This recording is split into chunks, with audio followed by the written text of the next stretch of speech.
4월 4일 주일 오후 가정예배 함께 기도합니다. 사랑의 아버지 하나님, 오늘도 새로운 하루를 선물로 주심을 감사합니다. 하나님의 은혜로 말미암아 우리의 삶에 항상 감사와 찬양이 넘치게 하여 주옵소서. 예수님의 이름으로 기도드립니다. 아멘. 다 같이 하나님께 찬양으로 영광을 올려드립니다. 찬송가 160장. 무덤에 머물러 찬양합니다.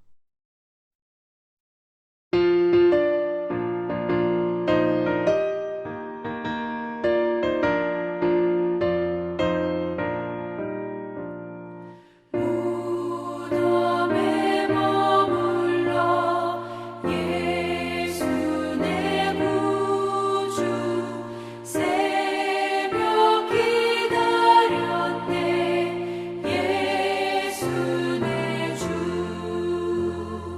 원수를 다 이기고 무덤에서 살아나셨네 어두움을 이기시고 나와서 성도 함께 길을 다스리시네 사셨네 사셨네 예수 다시 사셨네 헛되이 지키네 예수 내 구주 헛되이 봉하네 예수 내 주 원수를 다 이기고 무덤에서 살아나셨네 어두움을 이기시고 나와서 성도 함께 길을 다스리시네 사셨네 사셨네 예수 다시 사셨네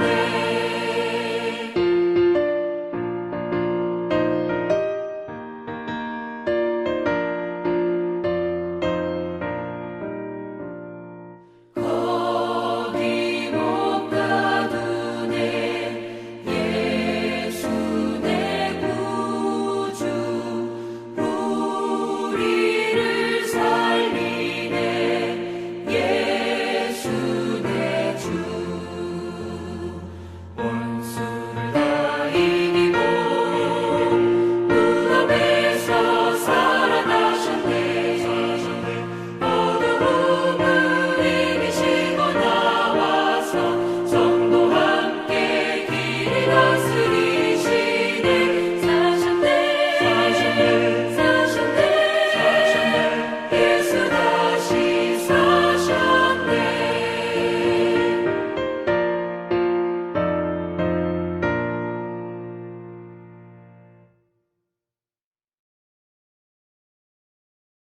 성경 봉독.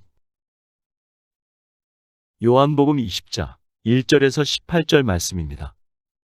안식 후 첫날 일찍이 아직 어두울 때에 막달라 마리아가 무덤에 와서 돌이 무덤에서 옮겨진 것을 보고 시몬 베드로와 예수께서 사랑하시던 그 다른 제자에게 달려가서 말하되 사람들이 주님을 무덤에서 가져다가 어디 두었는지 우리가 알지 못하겠다 하니 베드로와 그 다른 제자가 나가서 무덤으로 갈새 둘이 같이 다름질하더니 그 다른 제자가 베드로보다 더 빨리 달려가서 먼저 무덤에 이르러 구부려 세마포 놓인 것을 보았으나 들어가지는 아니하였더니 시몬 베드로는 따라와서 무덤에 들어가 보니 세마포가 놓였고 또 머리를 쌌던 수건은 세마포와 함께 놓이지 않고 딴 곳에 쌌던 대로 놓여 있더라.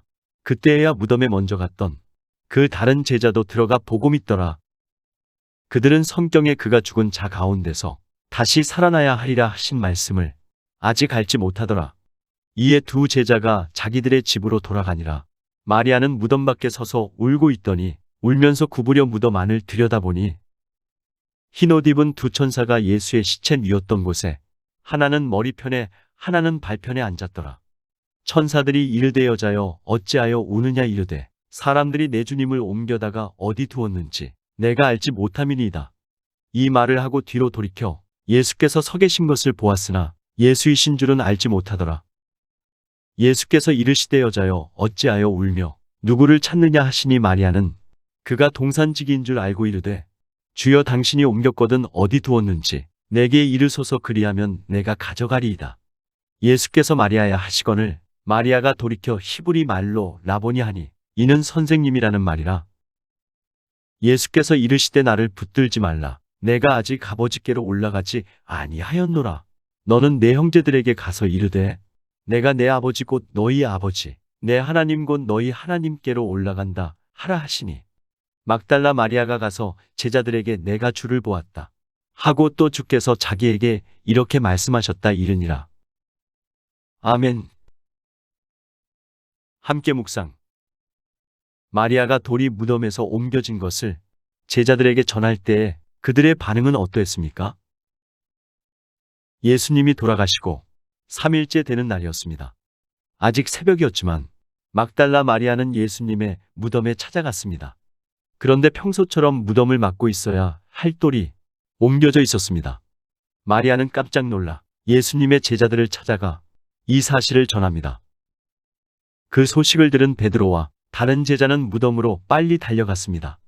무덤에 도착하여 확인해 보니 예수님의 머리와 몸을 쌌던 수건과 세마포만 남아 있었습니다. 바로 예수님께서 죽은 자 가운데서 다시 살아난 것입니다. 하지만 제자들은 전혀 알지 못했습니다. 예수님이 다시 살아난 것을 생각조차 하지 못했습니다. 그래서 제자들은 빈 무덤만 보고 집으로 돌아갑니다. 예수님께서 부활하신 것을 알지 못하기에 그냥 집으로 돌아간 것입니다. 제자의 모습을 통해 우리가 알 수 있는 것은 부활하신 것을 알지 못하면 그 소식을 전하지 못한다는 것을 알 수 있습니다.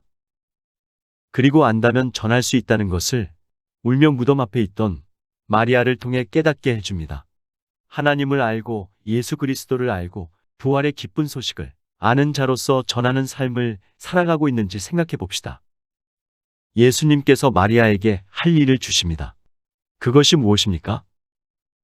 마리아는 무덤 밖에 서서 울고 있었습니다. 그때 천사들이 마리아에게 왜 울고 있냐고 묻습니다. 마리아는 사람들이 예수님을 다른 곳으로 옮겨 놓은 줄 알고 어디에 두었는지 알지 못해 운다고 고백합니다. 이 말을 하고 돌이켜보니 어떤 사람이 있었는데 그분이 예수님이셨습니다. 그러나 마리아는 바로 알지 못했습니다. 예수님께서 마리아야라고 불러 그녀를 깨닫게 하심으로 마리아는 예수님인 것을 알게 됩니다. 그리고 예수님께서는 마리아에게 지금 해야 할 일을 말씀하십니다. 제자들에게 가서 부활의 소식을 전하라고 하지 않으시고 예수님께서 하나님께로 올라가실 것이라는 사실을 전하라고 말씀하십니다.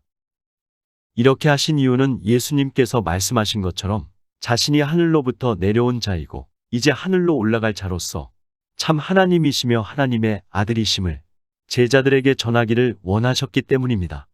어떤 사람이 죽었다가 살아난 것은 참으로 놀라운 일입니다. 하지만 그것은 우리에게 의미가 없습니다. 우리에게 중요한 것은 그 일을 누가 감당하였느냐가 중요합니다. 하나님의 아들이시고 죄 없으신 예수님께서 이 모든 일을 감당하셨기에 구원받았고 하나님께 영광을 돌리게 된 것입니다. 이것을 온전히 이루신 하나님을 향한 우리의 합당한 반응이 무엇인지 생각해 봅시다. 교회와 나라를 위한 기도 제목. 코로나19와 관련하여 어려움을 겪고 있는 모든 자들에게 하나님의 사랑과 위로가 넘치도록 성도들의 건강, 가정, 자녀, 사업장이 항상 하나님의 보호하심 가운데 거할 수 있도록 말씀 위에 바로 세워지는 교회가 되게 하셔서 세상의 빛과 소금의 역할을 감당할 수 있도록 가장 선하신 길로 인도하시는 하나님을 신뢰함으로 삶을 살아가는 동천의 가족들이 되도록 한 주간의 일들과 서로를 위해 그리고 교회와 나라를 위해 기도하신 후에 주님께서 가르쳐 주신 기도로 예배를 마칩니다. 하나님의 은혜와 평강이 넘치는 한 주가 되기를 소망합니다.